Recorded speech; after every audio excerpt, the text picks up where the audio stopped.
Boycott করলাম ফারহান আহমেদ জবান রে, বয়কট করলাম। আজকে থেকে তার নাটক দেখব না, কোনো নাটকও দেখব না, আজকে থেকে তাকে বয়কট করলাম। কিছুদিন আগে শরীফ থেকে শরীফে হওয়ার গল্প নিয়ে ফেসবুকের মধ্যে প্রচুর পরিমাণ তোলফাড় ছিল, ফেসবুকে ইউটিউবে। এরপরে মনে করেন এটা লই সর্বপ্রথম প্রতিবাদ করছে ব্রাক বিশ্ববিদ্যালয়ের একজন শিক্ষক। তো এই কারণে তার চাকরি চলে গেছে। এরপরে মনে করেন বাংলাদেশের কন্টেন্ট ক্রিয়েটররা বা যেভাবে পারছে প্রতিবাদ করছে, প্রচুর পরিমাণ প্রতিবাদ করছে এটা নিয়ে। এটা এই ঘটনা বেশি দিন আগের না, 1.5 থেকে 2 মাস আগে তো এই ঘটনা হয়েছিল। তো মূল কাহিনী ছিল এখানে মনে করেন গল্পের মধ্যে মানে আর কি থার্ড জেন্ডারের লোক যে তারা আছে, মনে করেন ট্রান্সজেন্ডারের লোক যে তারা আছে, মনে করেন এটা করে প্রমোশন করতেছে, মানে হে করে উৎসাহ দিতেছে, বুঝছেন নি? উৎসাহ দিয়ে এটা করে আরও উপরে তুলতেছে ট্রান্সজেন্ডারের লোক যে তারা আছে এটা করে। তো গল্পের মধ্যে মূল কাহিনী আসছিল এইটা। তো পরে মনে করেন তো গল্পের ওই কাহিনী এটা তো মনে করেন বাংলাদেশের মধ্যে প্রচুর পরিমাণ তোলফাড় হয়েছে, মিলা হয়েছিল। সরকারের বিরুদ্ধে অনেকে অনেক কথা কইছিল যে ইসলামিক দেশের মধ্যে কি করে এগুলো হয়, ইসলামিক দেশের মধ্যে ইসলামকে নষ্ট করার জন্য বিভিন্নভাবে ষড়যন্ত্র চালাইতেছে, বিভিন্নভাবে বিভিন্ন জিনিস খারাপ জিনিস প্রমোট করতেছে বাংলাদেশের মধ্যে। তো এসব নিয়ে অনেক কথাবার্তা হয়েছিল, ফেসবুকে ইউটিউবে অনেক তোলফাড় হয়েছিল। তো বইয়ের মধ্যে শরীফ থেকে শরীফের গল্প এটা তো আপনারা অনেকেই পড়ছেন। মনে করেন এখানে একটা ছেলে থেকে কিভাবে মেয়ে হয়, তাকে দেখতে ছেলের মতো লাগলেও সে মনে মনে কিন্তু একজন মেয়ে, বুঝছেন? তো মূল গল্পের মধ্যে কাহিনী আছিল এরকম আর কি বইয়ের মধ্যে। তো হেতারা চালাকি করে গিয়েছে ফারহান আহমেদ জবানের মনে করেন এই যে রূপান্তর যে নাটক জায়গা বাইরে ছিল, এটা তো ইউটিউবে তো সরাই দিছে। ইউটিউবে তো সরাই দিলে কি আমার কাছে আসায় ডাউনলোড করে রায় দিছি, আপনার করে দেখাই আমি নাই, বুঝছেন? কাইল হরুর দিকে কাইল হরুগার দিকে গিয়ে আপনার করে দেখাই আমায়, বুঝছেন?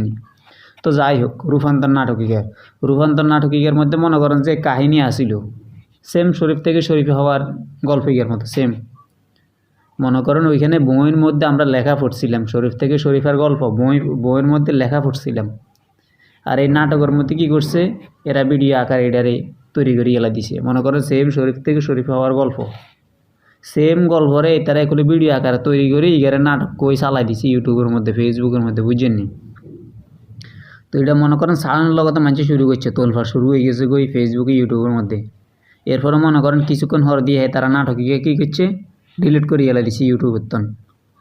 তো হেতারা ইউটিউবের তন ডিলিট করে এলা দিলে সমস্যা নাই, মনে করেন হেতাগত ট্যালেন্ট আরও অনেক লোক আছে, অনেক লিজেন্ডারি লোক আছে যারা মনে করেন গিয়ে ডাউনলোড করে রায় দিছে। তা আমি একে ডাউনলোড করে রায় দিছি। আসলে আপনারা হয়তো বা অনেকে নাটকীকে দেখছেন, অনেকে দেন না। তো নাটকীকের মধ্যে মূল কাহিনীটা কি এটাই আমরা করে দেখাইয়াম, কালিয়া বা হরুগে আমি দেখাই আমার নেক্সট ভিডিওর মধ্যে আমরা দেখাই দিয়াম আসলে এই নাটকের মধ্যে মূল কাহিনী কী আছিল। তো ফারহান আহমেদ জবানের মতন একজন লোক, সেও মনে করেন আমাকে বাংলাদেশের মধ্যে ট্রান্সজেন্ডার যে দ্বারা আছে এটা করে মনে করেন প্রমোট করতেছে। হে মনে করেন একজন আর্টিস্ট, তার তো চিন্তা করার দরকার ছিল যে আমি যেই কাজটা করতেছি এটা ভালো করতেছি নাকি খারাপ করতেছি। যারা নাটক বানাইছে মনে করেন প্রডিউসার কন, ডিরেক্টর কন, এরা তো মনে করেন ক্যামেরার পিছনে থাকে। প্রডিউসারের দরকার টাকার, তারপরে মনে করেন ডিরেক্টরের দরকার হইল কি হাতে ইজ্ঞা গল্প বানাইব, ইজ্ঞা গল্প ইজ্ঞা নাটক বানাইব, বস ইজ্ঞা মানুষে চাইব, বেশি মানুষে চাইলে হেতা শুনাম বেশি। তো হেতা দুইজনের কাম হয়েছে হিয়ান। কিন্তু যেতে একজন আর্টিস্ট যেতে মনে করেন এই জায়গার মধ্যে অভিনয় করব, ক্যামেরার সামনে তো হেঁটে থাকবো, মানুষের চিনলে মনে করেন ক্যামেরার সামনে হেতারে চিনবো, পিছনে কে কী করছে না করছে হেগিন কিন্তু মানুষে চাইতে না, হেগিন কিন্তু মানুষে দেয় না। তো ক্যামেরার সামনে যে লোকরা কাজ করে মনে করেন হিকার কিন্তু 100 বার করে ভাবা দরকার যে আমি যে কাজটা করতেছি এটা কি ভালো করতেছি নাকি খারাপ করতেছি, এটা কিন্তু তার ভাবার দরকার।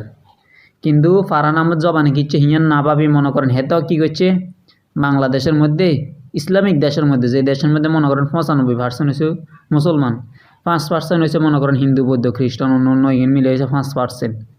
তো মনে করেন এটা হলো মুসলিম কান্ট্রি, মুসলিম কান্ট্রির মধ্যে হাতে কী করছে, ট্রান্সজেন্ডারে প্রমোশন করতেছে।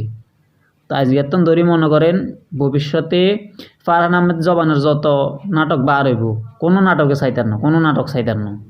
আজকে তো ধরি ফারহান আহমেদ জবানের নাটকরে বয়কট করলাম, ফারহান আহমেদ জবানরে বয়কট করলাম, বয়কট ফারহান আহমেদ জবান।